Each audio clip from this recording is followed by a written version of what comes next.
She wasn't just older, she carried a past that could have kept me at a distance. But when the widow looked at me that rainy night and whispered, "I know what I want, and right now, it's you," everything I thought I knew about timing, age, and love changed.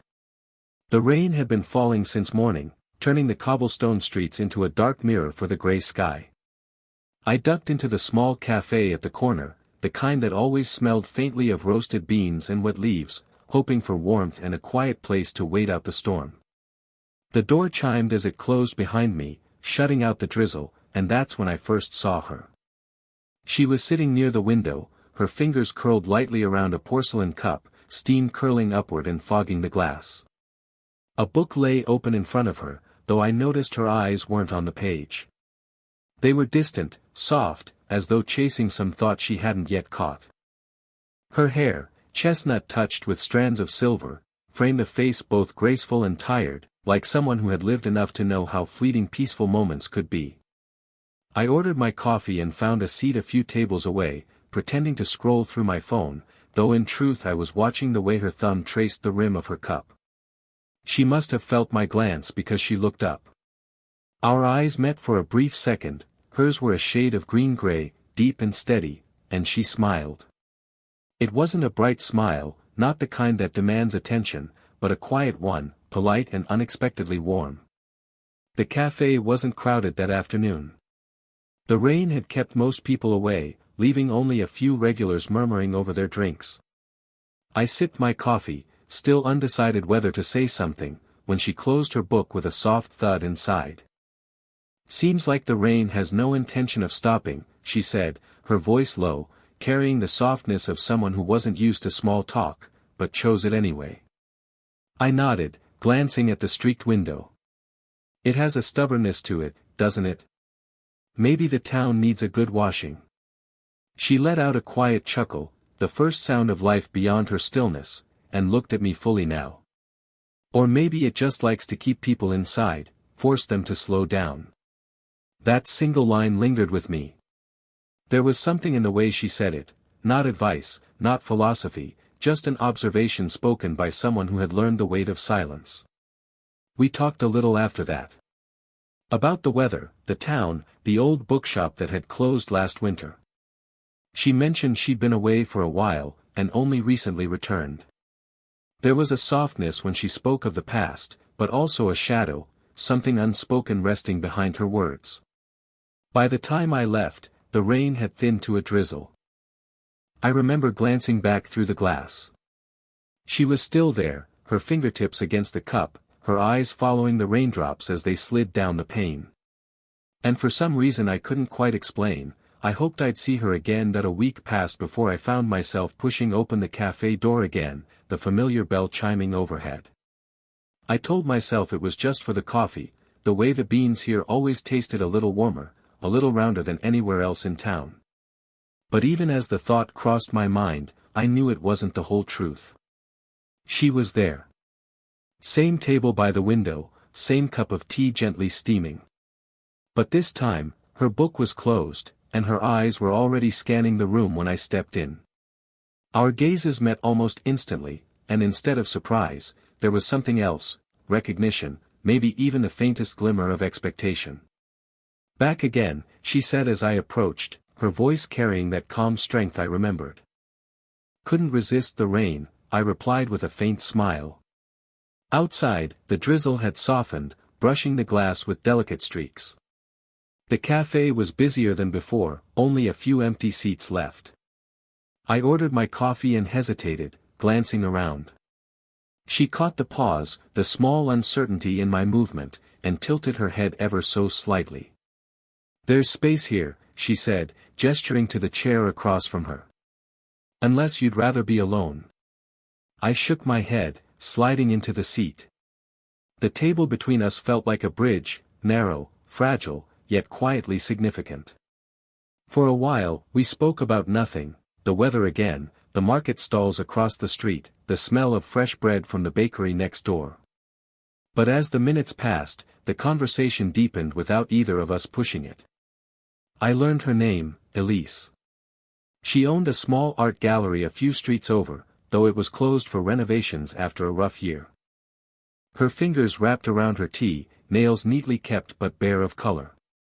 I noticed how, when she laughed softly at one of my clumsy remarks, the lines at the corner of her eyes deepened, not from age alone, but from a lifetime of real smiles, real tears. At one point, we both reached for the sugar jar at the same time. Our hands brushed, skin against skin, light and almost apologetic. Yet for a moment, the warmth of her fingers lingered on mine, like the fading heat of sunlight after dusk. Neither of us mentioned it, but something shifted in the silence that followed. She asked about my work, my studies. I admitted I was still finding my footing, still figuring out what my path would be. She didn't judge, didn't offer advice, only listened, her gaze steady, like someone who knew that searching was its own kind of journey. When I finally stood to leave, she didn't ask for anything, no promise, no plan. Only a small, knowing smile. "Until next time," she said. And as I stepped out into the cool afternoon air, I realized I was already hoping for one that the café closed early that evening. I had lingered longer than I meant to, caught in the rhythm of conversation, the warmth of her presence. When the last patrons shuffled out and the barista began stacking chairs, Elise slipped her coat over her shoulders and glanced toward the door. "Would you mind walking with me?" she asked. The words were casual, yet her tone carried a softness that made refusal impossible. Outside, the rain had stopped but left the street slick and gleaming under the street lamps. The air smelled faintly of wet pavement and autumn leaves. We walked side by side, our pace slow, our breaths clouding faintly in the cooling night. She told me more this time, not everything, but enough to draw a faint outline of the life she had before. Her husband, gone for 2 years now. A man she spoke of with respect, never bitterness. There was no tremble in her voice, no dramatics, only that steady calm, like a sea that had already survived the storm. "I kept the gallery going for a while after he passed," she said, her scarf fluttering as she adjusted it. "But it felt hollow. Art should feel alive, shouldn't it?" I nodded, listening more than speaking. Her words were quiet but heavy, not with sadness alone, but with meaning. There was a loneliness beneath them, not loud, but settled, like dust on an unopened window. As we turned down a narrower street, the lamps grew sparser, the shadows longer. Our arms brushed once, twice. Each time, neither of us stepped away. She tucked a strand of hair behind her ear, revealing the soft curve of her cheek. "People assume time fixes everything," she murmured. "But sometimes, it just teaches you to carry the weight more gracefully." I didn't offer a platitude. Instead, I said the first honest thing that came to mind. Maybe it's not about fixing it. Maybe it's about finding something, or someone, that makes carrying it less lonely. She glanced at me then, a long, searching look that felt like it reached beneath the words I'd spoken. There was no smile this time, only a quiet acknowledgement in her eyes, a glimmer of understanding that needed no reply. We reached the square where the roads parted. She would turn left, I would go right. For a moment, we stood there in the cool night, the faint hum of the street lamp above us, the smell of damp earth rising from the grass nearby. "Thank you for walking with me," she said at last, her hand brushing my sleeve in a gesture that was both fleeting and deliberate. "Anytime," I replied, meaning it more than I expected. She nodded once, her scarf shifting gently in the breeze, then disappeared down the dim-lit street, leaving me with the echo of her voice and the warmth of that brief, unspoken touch that it had become a quiet rhythm between us, a few shared evenings at the café, small walks under the muted glow of the street lamps, conversations that meandered like the rain across the windows. That night, the air had a sharp edge, the kind that seeps through your coat and reminds you summer is long gone. We left the café later than usual. She pulled her scarf tighter around her neck and glanced down the empty street. "You live on the other side of town, don't you?" she asked, her tone light but measured. I nodded. "A bit of a walk, yes." Her eyes flicked to the dark sky, then back to me. "Come by for a cup of tea. It's warmer than this wind." There was no hesitation in her words, just a calm certainty, as if the idea had been waiting quietly between us for some time. Her house was a short walk away, a narrow building tucked between two taller ones, its windows softly lit. She unlocked the door, and the moment we stepped inside, I was struck by the quiet. The kind of quiet that comes from a place lived in, but rarely disturbed. The air smelled faintly of jasmine and paper, books were everywhere, lining the shelves, stacked neatly on a low table. Framed photographs sat along the mantelpiece, most of them in warm sepia tones. I caught sight of one, her standing beside a man, both of them laughing, sunlight cutting across their faces. She noticed my glance but didn't comment, only slipped off her coat and gestured toward the living room. "Make yourself at home," she said, already moving toward the kitchen. I sat on the couch, its cushions worn but comfortable. The room was bathed in lamplight, soft, golden, the kind that makes time feel slower. She returned with a tray, 2 cups, a small pot of tea, steam curling into the room like a ribbon. When she poured mine, her fingers steadied the cup in my hands, a brief, warm pressure that made the porcelain seem even hotter. "You're always so polite," she teased lightly as she sat beside me, not far, not close, just enough that I could feel the slight brush of her knee against my thigh. "You sit like a guest in a museum." I smiled, a little sheepishly. "Maybe I'm afraid to touch anything precious." Her eyes lingered on mine for a moment, a quiet pause, not heavy but meaningful. "Things are meant to be touched," she said softly, almost to herself, before sipping her tea. We talked a while longer, about books, about travel, about the gallery she hoped to reopen.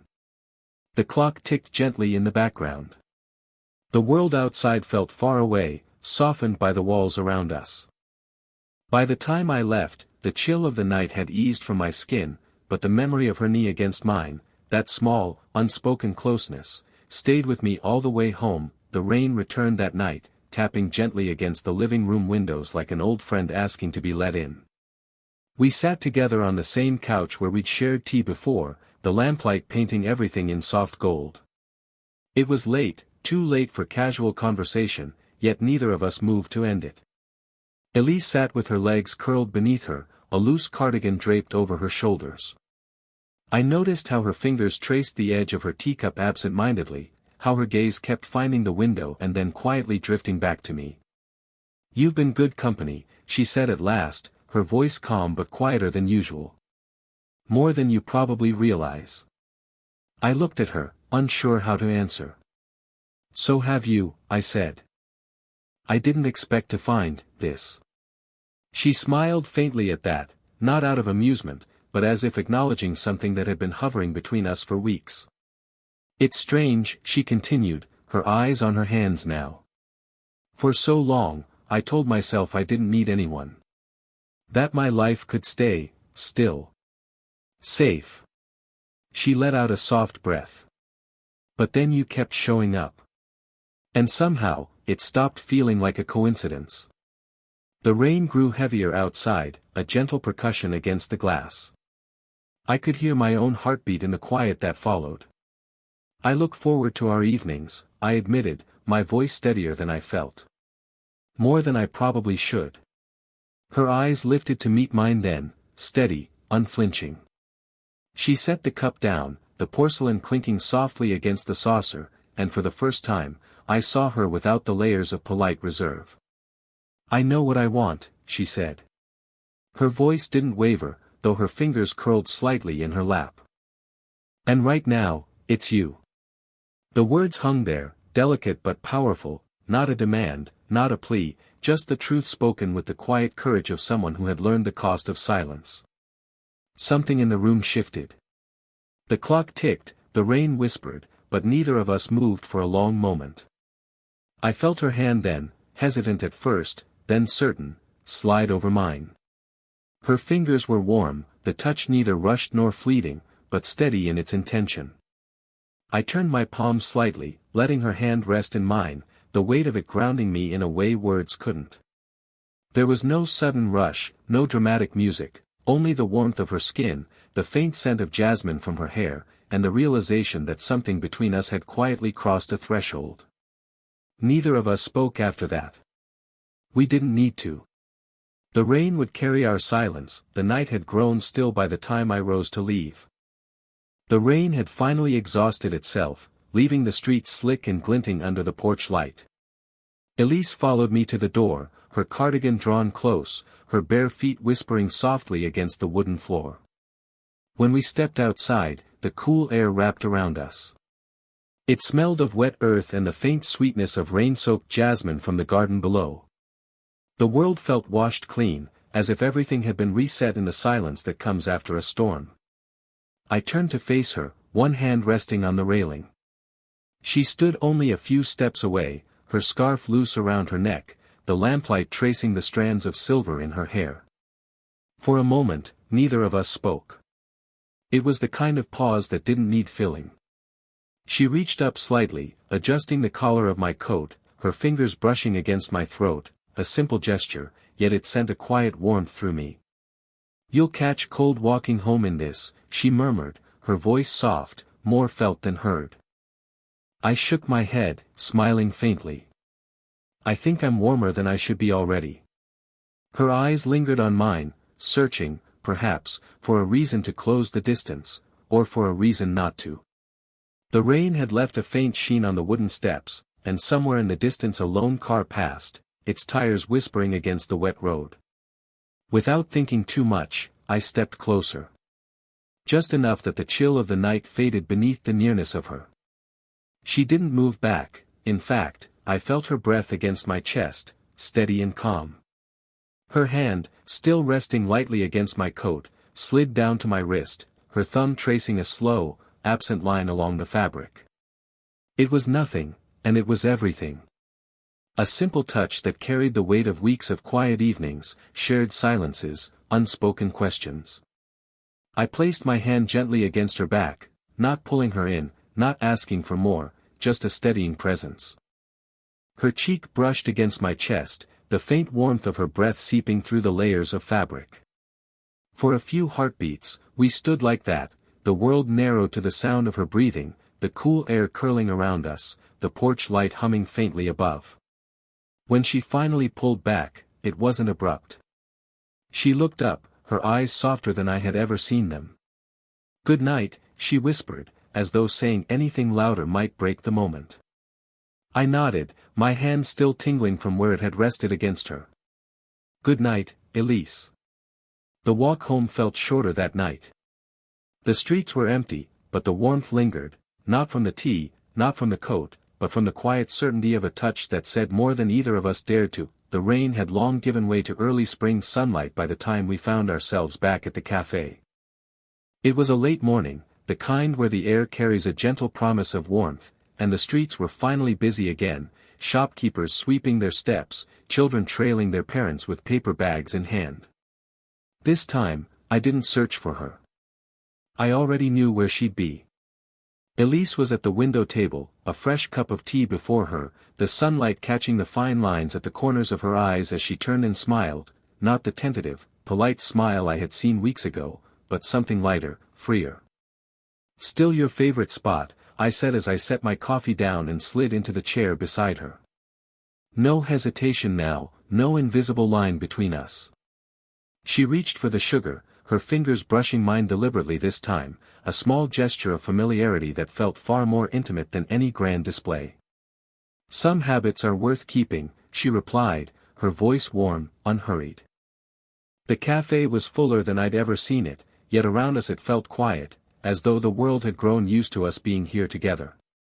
A few glances drifted our way, a nod from the owner, a curious smile from an older woman who had seen us walk past the square at dusk more than once. Neither of us flinched at the attention. We spoke about her gallery, the renovations almost complete, the first exhibition planned for next month. She told me about a painting she wanted to feature, one her husband had loved, and how it felt right now to show it again, not as a monument to the past, but as part of the life still unfolding. "And you?" she asked, her hand resting lightly over mine on the table. "Still figuring it out." I laughed softly. "Always. But lately, it feels less like drifting and more like choosing where to be."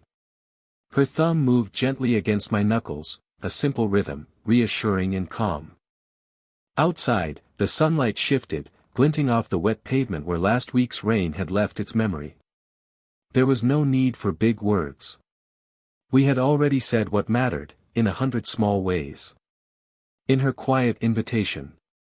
In my steady returns. In the pauses that no longer felt empty. As we left the café, she slipped her arm through mine, a natural motion, one that belonged to us now. The street was bright, the scent of bread from the bakery spilling into the air, and for the first time, she laughed, a full, unguarded laugh that turned a few heads. I looked at her then, really looked, at the woman who had once sat in silence by a rainy window, and now stood in sunlight beside me. And I realized this wasn't about filling an empty space in either of our lives. It was about building something new, slow and steady, together.